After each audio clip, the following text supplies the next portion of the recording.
Welcome to N24 news. ముందుగా headlines చూద్దాం. పాలమూరు భూసేకరణపై వేగం పెంచాలని సీఎం రేవంత్ ఆదేశం. పాలమూరు ప్రాజెక్టు భూసేకరణను యుద్ధ ప్రాతిపదికన పూర్తి చేయాలని డిమాండ్. పెండింగ్ ప్రాజెక్టుల బిల్లులు చెల్లించేందుకు సిద్దమన్న సీఎం. ప్రాజెక్టు పనులపై అధికారులు నిరంతరం సమీక్ష చేయాలన్న సూచన. మన తీరం మనదేనన్న సీఎం చంద్రబాబు కీలక వ్యాఖ్యలు. తీర ప్రాంత హక్కుల విషయంలో రాజీ ఉండదన్న చంద్రబాబు. మత్స్యకారుల ప్రయోజనాలకు ప్రభుత్వం అండగా ఉంటుందన్న సీఎం. నిబంధనలు ఉల్లంఘిస్తే సహించబోమన్న చంద్రబాబు హెచ్చరిక.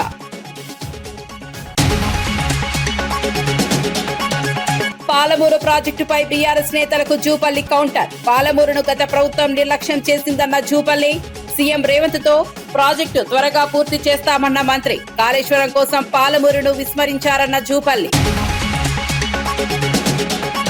మోదీ అమెరికా ఒప్పందంపై రాహుల్ గాంధీ ఆరోపణలు. అదానీ కేసుపై ఒప్పందం చేసుకున్నారన్న రాహుల్. రైతుల యువతకు నష్టం జరిగిందన్న రాహుల్ గాంధీ. దేశ ప్రయోజనాలపై రాజీ పడ్డారన్న కాంగ్రెస్ విమర్శ.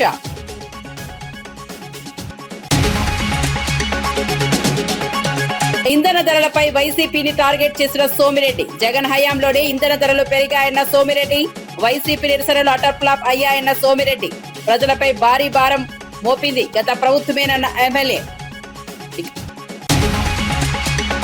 ఎంసీఆర్ హెచ్ఆర్డీలో ఉమ్మడి మహబూబ్ నగర్ జిల్లా మంత్రులు ఎమ్మెల్యేలతో సీఎం రేవంత్ రెడ్డి కీలక సమావేశం నిర్వహించారు. పాలమూరు రంగారెడ్డి ఎత్తిపోతల ప్రాజెక్టు భూసేకరణ ప్రక్రియను యుద్ధ ప్రాతిపదికన పూర్తి చేయాలని అధికారులకు ఆదేశించారు. జిల్లాలో పెండింగ్ లో ఉన్న ఇతర ప్రాజెక్టుల భూసేకరణ కూడా త్వరితగతిన పూర్తి చేయాలని సూచించారు. భూసేకరణ నిధుల చెల్లింపుల్లో ఎలాంటి జాప్యం ఉండదని స్పష్టం చేశారు. ప్రాజెక్టుల పెండింగ్ బిల్లుల చెల్లింపులకు ప్రభుత్వం సిద్ధంగా ఉందని పేర్కొన్నారు. ప్రాజెక్టుల పురోగతిని ఎప్పటికప్పుడు సమీక్షిస్తూ మంత్రులు అధికారులు పర్యవేక్షించాలని ఆదేశించారు. ఈ సమావేశంలో మంత్రులు జూపల్లి కృష్ణారావు, వాకిటి శ్రీహరి, పలువురు ఎమ్మెల్యేలు, ప్రభుత్వ ప్రధాన కార్యదర్శి పాల్గొన్నారు.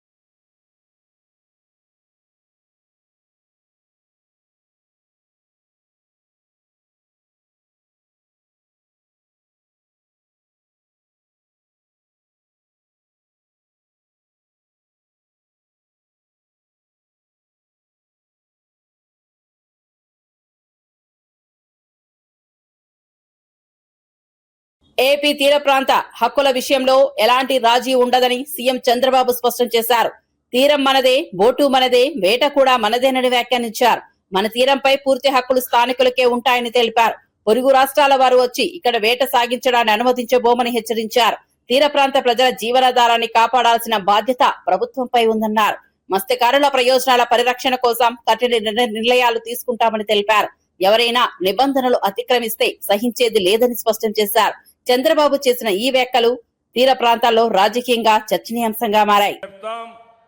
వాళ్ళు కూడా వినాలి, ఎవరెవరి హక్కులు వాళ్ళు కాపాడుకోవాలి. వాళ్ళ కోసం మన జీవనోపాధి కోల్పోవడం కరెక్ట్ కాదని మరొక్కసారి హామీ ఇస్తున్నా. అందుకే మన తీరంపై మనకే పూర్తి హక్కులు. పొరుగు రాష్ట్రాల వాళ్ళు రావడానికి వీలు లేదు. పూర్తి నిఘా పెడతాం. ఎవరో బార్డర్ దాటి వచ్చినా వెనక్కి పంపిస్తాం. ఇప్పుడే చెప్పా, శాటిలైట్ తిరుగుతా ఉంటుంది. బోట్ ఎంటర్ అవుతానే కలెక్టర్కి మెసేజ్ వస్తుంది. అక్కడి నుంచి ఎవరిని అలో చేసే పరిస్థితి ఉండదని మరొక్కసారి మీ అందరికీ హామీ ఇస్తున్నా. మొన్నటి వరకు పెట్రోలింగ్ బోట్లు అడిగారు. భూభారతి పేరుతో అసైన్డ్ భూములు కొల్లగొడుతున్నారని బీఆర్ఎస్ నేత మన్నె క్రిషాంక్ తీవ్ర ఆరోపణలు చేశారు. వేం నరేందర్ రెడ్డి అక్రమంగా రిజిస్ట్రేషన్ చేసుకున్న భూముల్లో మైనింగ్ నిర్వహిస్తున్నారని విమర్శించారు. 2010, 2015 ఎన్నికల అఫిడవిట్లలో లేని భూముల వివరాలు 2026 అఫిడవిట్ లో కనిపించడం అనుమానాలకు తావిస్తోందన్నారు. శ్రీ సాయి కృష్ణ గ్రానైట్స్ పేరిట ఉన్న భూములు అసైన్డ్ భూములేనని, పలు అధికారుల సంతకాలు కూడా ఉన్నాయని చెప్పారు. అందులో పాత కలెక్టర్ పాత్ర కూడా ఉందని ఆరోపించారు. ఈ వ్యవహారంపై పూర్తి స్థాయి విచారణ జరగాలని డిమాండ్ చేశారు. ఇప్పుడు వారి మీద విచారణ జరిగింది. మరి ఇప్పుడు నేను కూడా పైసలు చేసుకోవాలి కదా, ఓన్లీ వీళ్ళే చేసుకుంటారా, మంత్రులే చేసుకుంటారా, నువ్వే చేసుకుంటావా, మీ బ్రదర్సే చేసుకుంటారా, నేనేం పాపం చేసినా అని వేం నరేందర్ గారు కూడా ఇదే పనిలో పడ్డారు అని స్పష్టంగా కనబడుతున్నది. వీరు వేం నరేందర్ గారి అబ్బాయి వేం కృష్ణ భార్గవ్ గారు, వేం నరేందర్ రెడ్డి గారి అబ్బాయి వేం కృష్ణ భార్గవ్ రెడ్డి గారు, వేం కృష్ణ భార్గవ్ రెడ్డి గారు. వీరు మాలామాదిగా కాదు. కానీ విచిత్రం ఏంటంటే వేం కృష్ణ భార్గవ్ గారి పేరు మీద ఇన్ని అసైన్డ్ భూములు. ఇది భూభారతిలోకి వెళ్ళి తీసుకున్నదే. వేం Krishna Bhargav father Vem Narender Reddy, assigned land type. ఒకటి కాదు, రెండు కాదు, ఇవ్వండి. ఇదొకటి సర్వే నంబర్ 15/10 ఖాతా నంబర్ 330. ఇంకోటి సర్వే నంబర్ 7/10 ఖాతా నంబర్ 330, సేమ్ వేం కృష్ణ భార్గవ్ గారు. ఇదొక 2 ఎకరాలు, ఇదొక 6 ఎకరం, ఇది ఇంకొక ఎకరం, సేమ్ ఇవ్వండి అసైన్డ్ ల్యాండ్ వేం కృష్ణ భార్గవ్ గారు. ఇలా ఎకరాలు 1, 2, 3 ఎన్ని పాస్బుక్లు అయి తీసినాం, 4, 5, 6, 7 ఇవ్వండి. ఇట్లా మొత్తం కొలాబరేటెడ్గా వేం కృష్ణ భార్గవ్ గారి పేరు మీద అసైన్డ్ భూములు వేం నరేందర్ రెడ్డి గారి అబ్బాయి పేరు మీద. గత వైసీపీ ప్రభుత్వం ప్రజలపై భారీ భారం మోపిందని టీడీపీ ఎమ్మెల్యే సోమిరెడ్డి చంద్రమోహన్ రెడ్డి మండిపడ్డారు. 5 ఏళ్ల పాటు పెట్రోల్, డీజిల్, మద్యం ధరలు విపరీతంగా పెంచి ప్రజల జేబులు ఖాళీ చేశారని విమర్శించారు. తమ హయాంలో 1 పైసా కూడా ధరలు పెంచలేదని తెలిపారు. జగన్ పాలనలో దేశంలోనే ఏపీలో ఇంధన ధరలు అత్యధికంగా ఉన్నాయని ఆరోపించారు.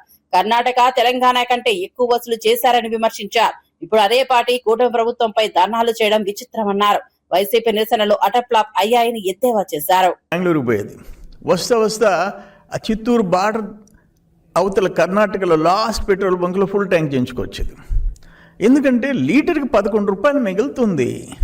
50 లీటర్లు కొడితే మించు 550 రూపాయలు మిగులుతుంది. అవన్నీ పోయి మీరు అదే ధర మీద, మీరు పెంచిన ధర మీద, మీ నాయకుడు జగన్మోహన్ రెడ్డి పెంచిన ధర మీద ముఖ్యమంత్రిగా మీరు ధర్నాలు చేస్తున్నారు. మేము 1 పైసా పెంచామా ఈ 2 ఇయర్స్లో? కూటమి ప్రభుత్వం చంద్రబాబు నాయుడు గారు ముఖ్యమంత్రిగా 1 పైసా పెట్రోల్ మీద కానీ డీజిల్ మీద కానీ పెంచాడా? ఇప్పుడు డీజిల్ ధర చెప్తాను. ఆంధ్రప్రదేశ్లో 99.50 రూపాయలు వైసీపీ గవర్నమెంట్లో, కర్ణాటకలో 87.89 అంటే మోర్ దెన్ 10 రూపీస్ తక్కువ. కర్ణాటక కంటే 10 రూపాయల కంటే ఎక్కువ రేటు. మీరు ఈరోజు ధర్నా చేస్తారు. తెలంగాణలో 97.82 అంటే అక్కడికంటే ఇంకా రూపాయి చిల్లర తక్కువ, అంటే 2 రూపాయలు తక్కువ. 99.50 ఆంధ్రాలో అయితే, తెలంగాణలో 97.82, కర్ణాటకలో 87.89. తమిళనాడులో 5 రూపాయలు తక్కువ మనకంటే. పాడేరులో పాస్టర్ అభినయ్ దర్శన్ పై జరిగిన దాడి ఘటనను తాను తీవ్రంగా ఖండిస్తున్నానని పాడేరు ఎమ్మెల్యే విశ్వేశ్వరరాజు తెలిపారు. ఈ ఘటనను రాజకీయంగా మలచి తనపై సోషల్ మీడియాలో తప్పుడు ప్రచారం చేస్తున్నారని ఆరోపించారు. టీడీపీ ఫేక్ న్యూస్ ఫ్యాక్టరీలా వ్యవహరిస్తోందని మండిపడ్డారు. వాస్తవాలు తెలుసుకోకుండా కొందరు కావాలని దుష్ప్రచారం చేస్తున్నారని అన్నారు. ప్రజలను తప్పుదోవ పట్టించే ప్రయత్నాలు జరుగుతున్నాయని విమర్శించారు. ఇలాంటి ప్రచారాలను ప్రజలు నమ్మవద్దని సూచించారు. రాజకీయ లాభాల కోసం అసత్య ప్రచారం చేయడం సరైన విధానం కాదన్నారు. జరిగిన తర్వాత నేను కూడా వీడియోలో చూశాను. నిన్న ఆయన చూడటం కూడా నిన్న మొదటిసారిగా చూశాను. అయితే ఎటువంటి సంబంధం లేకుండా నన్ను ఈ రకంగా ప్రచారం చేయడం అయితే మంచిది కాదు. ఈరోజు ఎవరు అధికారంలో ఉన్నారు? కూటమి ప్రభుత్వం అధికారంలో ఉంది. కూటమి ప్రభుత్వం అధికారంలో ఉన్న తర్వాత ఈరోజు వైఎస్ఆర్సీపీ ఈ ఎమ్మెల్యే అయిన నన్ను, ఒక గిరిజన బిడ్డ నన్ను ఈ రకంగా మీరు ప్రచారం చేస్తున్నారు. చూడండి, నిజంగా ఇంతకంటే దౌర్భాగ్యం ఇంకోటి ఉండదని చెప్పేసి అని కూడా తెలియజేస్తున్నారు. నిన్న దాడి జరిగిన వెంటనే నేను అసలు ఏం జరిగింది, ఎవరు చేశారు అనే విషయాన్ని పోలీసు వారికి వెంటనే ఫోన్ చేసి అడిగాను. ఖచ్చితంగా ఇప్పుడు ఎంక్వైరీ జరుగుతుంది, ఖచ్చితంగా మేము తెలియజేస్తామని చెప్పేసి అన్నారు. దయచేసి పోలీసు వారికి నేను విజ్ఞప్తి చేసేది ఏంటంటే, దోషులు ఎవరైతే ఉన్నారో నేరస్తులు ఎవరైతే ఉన్నారో, ఆ కారకులు ఎవరైతే ఉన్నారో ఖచ్చితంగా మీరు త్వరితగతిన ఎంక్వైరీ చేసి దర్యాప్తు చేసి ఆ నిందితులను అయితే పట్టుకొని మీరు ముందుకు హాజరుపరచాలని చెప్పేసి మిమ్మల్ని కోరుతున్నాను. అదేవిధంగా వాళ్ళు చేసినటువంటి దాడి అయితే మంచిది కాదు. నేరస్తులు ఎవరైనా కానీ ఖచ్చితంగా వాళ్ళని వెతికి పట్టుకొని మీరు దయచేసి ముందు ఉంచాల్సిందిగా నేనైతే కోరుతున్నాను.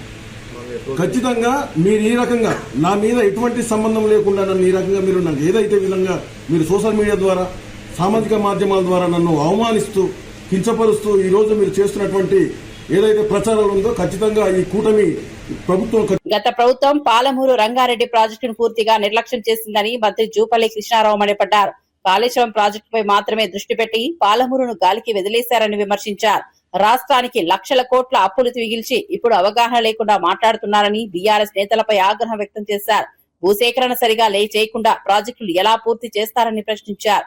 పాలమూరు జిల్లాకు ఎక్కువ నిధులు కేటాయించాల్సిన అవసరం ఉందన్నారు. సీఎం రేవంత్ రెడ్డి ఆధ్వర్యంలో ఈ ప్రాజెక్టును త్వరగా పూర్తి చేస్తామని హామీ ఇచ్చారు. గత పాలకుల వైఫల్యాలను ప్రజలు గుర్తుంచుకుంటారని తెలిపారు. పెట్టింది కేవలం సుమారుగా 6,300 కోట్లు ఖర్చు పెట్టింది. అయినా కూడా ఇప్పటికి కూడా ఆ ప్రాజెక్ట్ అనేది ఇన్కంప్లీట్ ప్రాజెక్టే. ఈవెన్ ల్యాండ్ అక్విజిషన్ పేమెంట్ చేయని ఏరియాస్ చాలా ఉన్నాయి. నీటి కేటాయింపులు మీరు తేలేదు. నీటి కేటాయింపులే మీరు తేలేకపోయినరు. 100% మా ముఖ్యమంత్రి గౌరవ రేవంత్ రెడ్డి గారు 100% ఈ పాలమూరు రంగారెడ్డి ప్రాజెక్టు 90 టీఎంసీల నీళ్లు అధికారికంగా నికర జలాలను కేటాయింపు చేసే కార్యక్రమంలో ఉన్నాం. 100% తెచ్చి తీరుతాం. ఈ పాలమూరు రంగారెడ్డి ప్రాజెక్టును 100% పూర్తి చేసి తీరుతాం. మీరు చేయదని మీరు నీటి కేటాయింపు తేకపోగా రాష్ట్ర విభజన చట్టం ప్రకారం కృష్ణా జలాన్ని ఎన్ బ్లాక్ అలాట్మెంట్ చేశారు. ఈ రాష్ట్రానికి ఇంత ఈ రాష్ట్రానికి చెప్పలే. అయినా కూడా మాజీ మంత్రి బాలినేని శ్రీనివాస్ రెడ్డిపై జనసేన నేత జడా బాల నాగేంద్ర తీవ్ర ఆరోపణలు చేశారు. బాలినేని కొడుకు పార్టీ పదవులను లక్షలకు బేరాలు పెడుతున్నారని విమర్శించారు. కూటమి బలోపేతానికి బాలినేని పనిచేయడం లేదని ఆరోపించారు. జనసేన కార్యకర్తల భావోద్వేగాలను పట్టించుకోవడం లేదని అన్నారు. కూటమిలో ఉంటూ సహకారం అందించాల్సిన సమయంలో విభేదాలు సృష్టిస్తున్నారని వ్యాఖ్యానించారు. ఈ విషయంపై పవన్ కళ్యాణ్ వెంటనే స్పందించాలని డిమాండ్ చేశారు. ఇలాంటి వారిని కూటమికి దూరం పెట్టాల్సిన అవసరం ఉందన్నారు. నేను మీ ద్వారా పవన్ కళ్యాణ్ గారికి చేతులు జోడించి చెప్తా ఉన్నాను. ఇక్కడ జరుగుతున్న పరిణామాలు మీరు గుర్తించాలి. అధ్యక్షుల వారు పవన్ కళ్యాణ్ గారు, డిప్యూటీ సీఎం గారైన జనసేన పార్టీలో పైసలిస్తే పదవులు బాలినేని పెరట్లో కలుపు మొక్కలాగా కొంతమంది చేరి నియోజకవర్గ ఇన్ఛార్జీలు ఇప్పిస్తామని, మేయర్ పదవులు ఇప్పిస్తామని, పార్లమెంట్ అధ్యక్ష పదవులు ఇప్పిస్తామని వారి కొడుకు ఆధ్వర్యంలో ఒక టీముని 6 జిల్లాల్లో కాదు రాష్ట్రంలో మిగతా జిల్లాల్లో ఎవరైతే పైసలు ఇచ్చి పదవులు కోరుకుంటారో వారిని ఆకట్టుకునే పనిలో ఉన్నారు. ఇది నేను తీవ్రంగా ఖండించాను. పత్రిక మీ ద్వారా కూడా మరొకసారి నేను ఖండిస్తున్నాను కూడా. పవన్ కళ్యాణ్ గారు జనసేన పార్టీలో సామాన్యుడిని అందలం ఎక్కిస్తాను, సామాన్యుడిని రాజకీయ నాయకుని చేస్తాను, లబ్బర్ చెప్పులు వేసుకునే వ్యక్తిని చట్టసభలో పంపిస్తానంటే బాలినేని శ్రీనివాసరెడ్డి గారు వారి పుత్రరత్నం గతంలో కాంగ్రెస్ పార్టీలో ఇదే విధంగా చేశారు, వైసీపీలో ఉన్నప్పుడు ఇదే విధంగా చేశారు. ఇన్ఛార్జీలు ఇప్పిస్తాము, ఎమ్మెల్యేలు ఇప్పిస్తాం, ఎమ్మెల్సీలు ఇప్పిస్తామని ఇప్పుడు కూడా తను పందా మార్చుకోకుండా జనసేన పార్టీని తాకట్టు పెడతానికి ప్రకాశం జిల్లాలో చాలామంది ఎన్ఆర్ఐలకి పారిశ్రామికవేత్తలకి ఇన్ఛార్జీలు ఇప్పిస్తామని, పార్లమెంట్ అధ్యక్షులు ఇప్పిస్తామని బేరసారాలు. హైదరాబాద్ లో బీటెక్ విద్యార్థినిపై జరిగిన దారుణ ఘటన ఆలస్యంగా వెలుగులోకి వచ్చింది. టీ తాగుదామని చెప్పి కారులో తీసుకెళ్లిన క్లాస్మేట్ ఉడతల ఉదయ్ తిరుగు ప్రయాణంలో నిర్మానుష ప్రదేశానికి తీసుకెళ్లినట్లు పోలీసులు వెల్లడించారు. అక్కడ బాధితురాలికి బలవంతంగా మద్యం తాగించినట్లు తెలిపారు. అనంతరం మత్తులో ఉన్న యువతిని ఒక గదికి తరలించి లైంగిక దాడికి పాల్పడినట్లు విచారణలో తేలిందన్నారు. నెల 14న జరిగిన ఘటనపై బాధితురాలు 17న ఫిర్యాదు చేయడంతో కేసు నమోదు చేశారు. నిందితుడిని అరెస్ట్ చేసి రిమాండ్కు తరలించినట్లు పోలీసులు తెలిపారు. ఘటనపై దర్యాప్తు కొనసాగుతోంది. వీరిద్దరూ గత కాలంగా కొంతగా స్నేహం కూడా ఉంది. ఇతను ఆ అమ్మాయికి ఫోన్ చేసి, ఇద్దరు కూడా వీళ్ళు బయట రూమ్ తీసుకొని ఉంటున్నారు, ఆ కాలేజ్లో చదువుతూ ఉన్నారు. సేమ్ టైం పీజీ హాస్టల్స్లో రూమ్ తీసుకొని డిఫరెంట్ హాస్టల్స్లో ఉంటారు ఇద్దరు.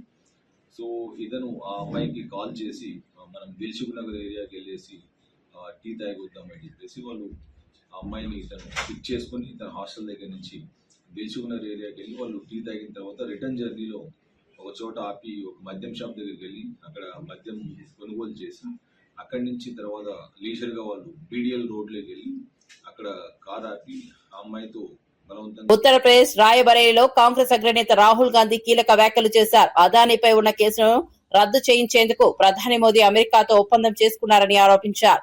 ఈ ఒప్పందం వల్ల రైతులు, కార్మికులు, యువతకు తీవ్ర నష్టం జరిగిందన్నారు. దేశ ప్రయోజనాల కంటే వ్యక్తిగత ప్రయోజనాలకే ప్రాధాన్యత ఇచ్చారని విమర్శించారు. ప్రజా సమస్యలపై దృష్టి పెట్టాల్సిన సమయంలో ఇతర అంశాలపై రాజీ కుదుర్చుకున్నారని ఆరోపించారు. కేంద్ర ప్రభుత్వ నిర్ణయాల వల్ల సామాన్య ప్రజలే నష్టపోతారని అన్నారు. कि अमेरिका ने अदानी पे केस डाला था, उस केस को डोनाल्ड ट्रंप रद्द करेगा, आप देख लेना, गारंटी देके कह रहा हूं मैं आपको। बिजली महंगी हो जाएगी, पेट्रोल महंगा हो जाएगा, गैस महंगी हो जाएगी, सारा का सारा महंगा होने जा रहा है। क्यों? नरेंद्र मोदी की राजनीति, नरेंद्र मोदी की इकोनॉमिक पॉलिसी। अब यह सच्चाई कांग्रेस पार्टी के जो बब्बर शेर हैं जो यहां आए हैं, आपको देश को बतानी है। आपको जाकर हर व्यक्ति को बताना है। जब बीजेपी का कार्यकर्ता आपके सामने खड़ा होता है, आप उससे कहो तुम और तुम्हारे नेता गद्दार हो, आपने अमेरिका के लिए, अमेरिका के साथ सौदा किया, अपने नेता को बचाने के लिए, केस से बचाने के लिए आपने हिंदुस्तान को बेचा। ये सारे के सारे बीजेपी के कार्यकर्ताओं के आप सामने जाके बोलो, चुप हो जाएंगे सारे के सारे, क्योंकि ये सच्चाई है।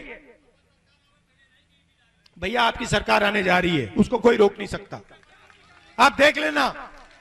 సీఎం రేవంత్ రెడ్డి కాంగ్రెస్ పార్టీ నాయకత్వంపై బీజేపీ ఎంపీ ధర్మపురి అరవింద్ చేసిన వ్యాఖ్యలను మంత్రి అడ్లూరి లక్ష్మణ్ తీవ్రంగా ఖండించారు. ప్రజా సంక్షేమం కోసం ప్రభుత్వం నిరంతరం పనిచేస్తుంటే రాజకీయ లబ్ధి కోసం బీజేపీ నేతలు అనుచిత వ్యాఖ్యలు చేయడం సరికాదన్నారు. వ్యక్తిగత విమర్శలు చేసి రాజకీయాలు చేయడం మంచి పద్ధతి కాదని సూచించారు. ప్రజల కోసం ప్రభుత్వం చేపడుతున్న అభివృద్ధి కార్యక్రమాలను పక్కదారి పట్టించే ప్రయత్నాలు జరుగుతున్నాయని విమర్శించారు. సీఎం రేవంత్ రెడ్డిపై వ్యక్తిగత దూషణలు చేస్తే సహించేది లేదని హెచ్చరించారు. ప్రజా సమస్యలపై చర్చించకుండా రాజకీయ ఆరోపణలతో ముందుకు రావడం సరైన పద్ధతి కాదు. అర్థమైందో చెప్పు.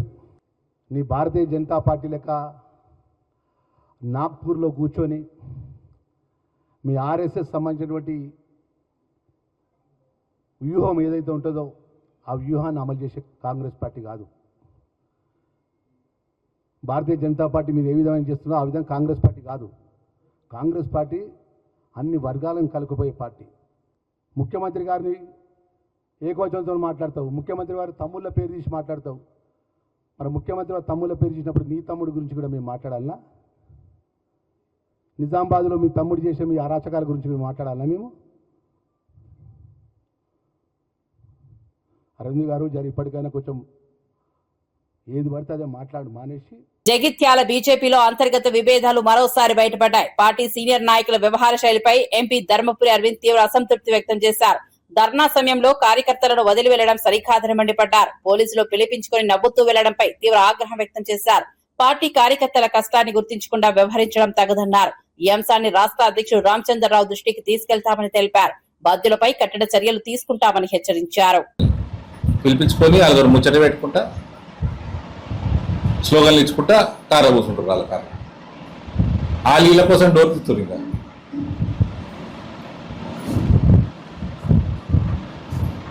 రామచంద్రరావు వాడుతారు మాట్లాడుతారు. Nizamabad parliament is a competitive segment. కాంగ్రెస్కి బీఆర్ఎస్కి ఎన్ని ఓట్లు వచ్చినాయి, అసెంబ్లీలో మాకు అన్ని ఓట్లు వచ్చినాయి. 2% అటు నుంచి 2% ఇటు నుంచి లాక్కుంటే మొత్తం 8 గెలుస్తాం. ఇక్కడ పార్టీకి నష్టం చేయొద్దు.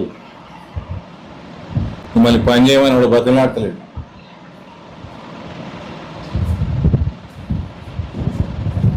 పాలమూరు అభివృద్ధిని నిర్లక్ష్యం చేసిన గత ప్రభుత్వ తీరుపై మంత్రి వాకిటి శ్రీహరి ప్రశ్నలు సంధించారు. రంగారెడ్డి ప్రాజెక్టును గొప్పగా చూపించిన వారు పాలమూరు రంగారెడ్డి ఎత్తిపోతల పథకాన్ని ఎందుకు అభివృద్ధి చేయలేదని నిలదీశారు. పాలమూరు ప్రాంతంపై గత పాలకులు నిర్లక్ష్య వైఖరి ప్రదర్శించారని విమర్శించారు. అభివృద్ధి పనుల్లో ఆలస్యం కారణంగా ప్రజలు ఇబ్బందులు ఎదుర్కొన్నారని అన్నారు. ప్రస్తుతం సీఎం రేవంత్ రెడ్డి ఆధ్వర్యంలో ప్రాజెక్టు పనులు వేగవంతం అవుతున్నాయని తెలిపారు. పాలమూరు ప్రాంతానికి నీటి ప్రయోజనాలు అందించడమే ప్రభుత్వ లక్ష్యమని స్పష్టం చేశారు. అభివృద్ధి పనులను మరింత వేగవంతం చేస్తాయని పేర్కొన్నారు. ఆ డబ్బులు పెట్టుబడి పెట్టగానే అది మేడిగడ్డ కూలిందని మీరు మేడిగడ్డను ఒకటే చూస్తున్నారు. మొత్తం ఇది ఒక సమూహము. కాళేశ్వరం అంటే మేడిగడ్డ ఒకటే కాదంటున్నారు. మరి నేను కూడా గదే అడుగుతున్నా. పాలమూరు రంగారెడ్డి అంటే నీ ఒకటే మోటార్ బిగించి ఆ మోటార్ ఇట్లా స్విచ్ నొక్కి అర్ధగంట తర్వాత బంద్ చేయగానే పాలమూరు రంగారెడ్డి పథకం అయిపోయేట. ఏడుకెంచి ఏడు వరకు ఉంది, ఏలూరుకెంచి లచ్చిందేవపల్లికి ఉంది. మీరు ఫస్ట్ ఇచ్చిన జీవోలో ఏమని రాసిర్రు? మీ ఏలూరుకెంచి లచ్చిందేవపల్లి వరకు 21 ప్యాకేజీలతో మీరు జీవో ఇష్యూ చేసిర్రు. అసలు మీరు 21 ప్యాకేజీలతో జీవో ఇష్యూ చేసి మీరు 18 ప్యాకేజీలనే పిలిపించి 3 ప్యాకేజీలు మర్చిపోయారు.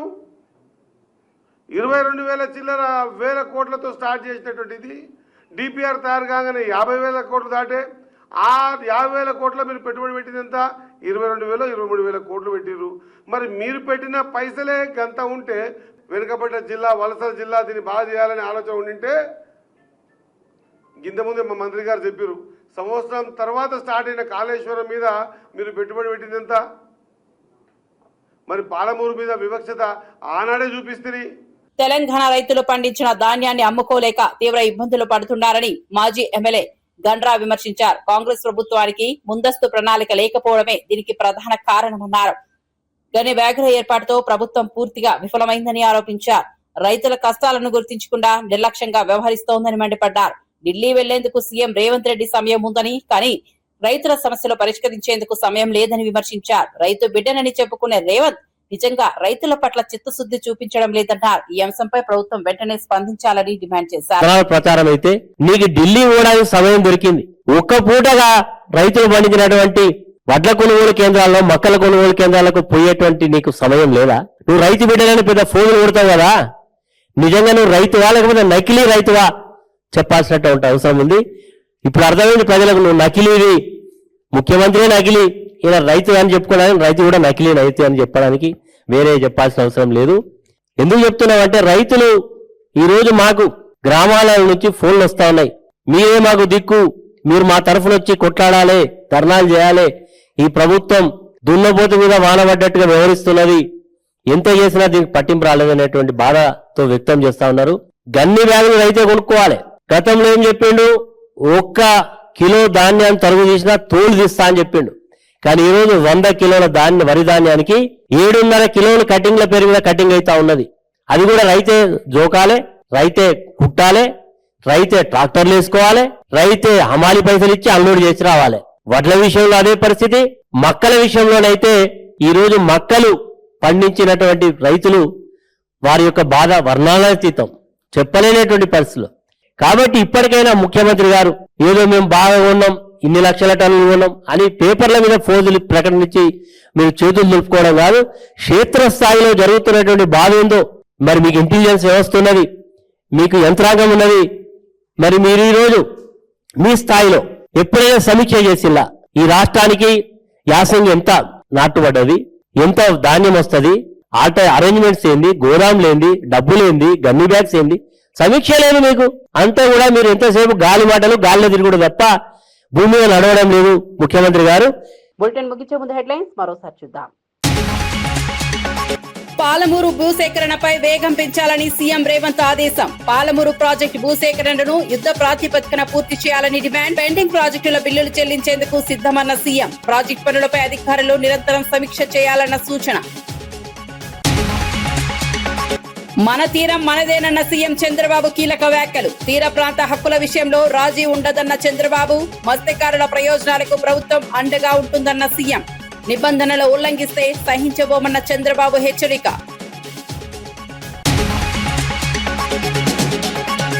పాలమూరు ప్రాజెక్టుపై బీఆర్ఎస్ నేతలకు జూపల్లి కౌంటర్. పాలమూరును గత ప్రభుత్వం నిర్లక్ష్యం చేసిందన్న జూపల్లి. సీఎం రేవంత్ తో ప్రాజెక్టు త్వరగా పూర్తి చేస్తామన్న మంత్రి. కాళేశ్వరం కోసం పాలమూరును విస్మరించారన్న జూపల్లి. మోదీ అమెరికా ఒప్పందంపై రాహుల్ గాంధీ ఆరోపణలు. అదానీ కేసుపై ఒప్పందం చేసుకున్నారన్న రాహుల్. రైతులు యువతకు నష్టం జరిగిందన్న రాహుల్ గాంధీ. దేశ ప్రయోజనాలపై రాజీ పడ్డారన్న కాంగ్రెస్ విమర్శ.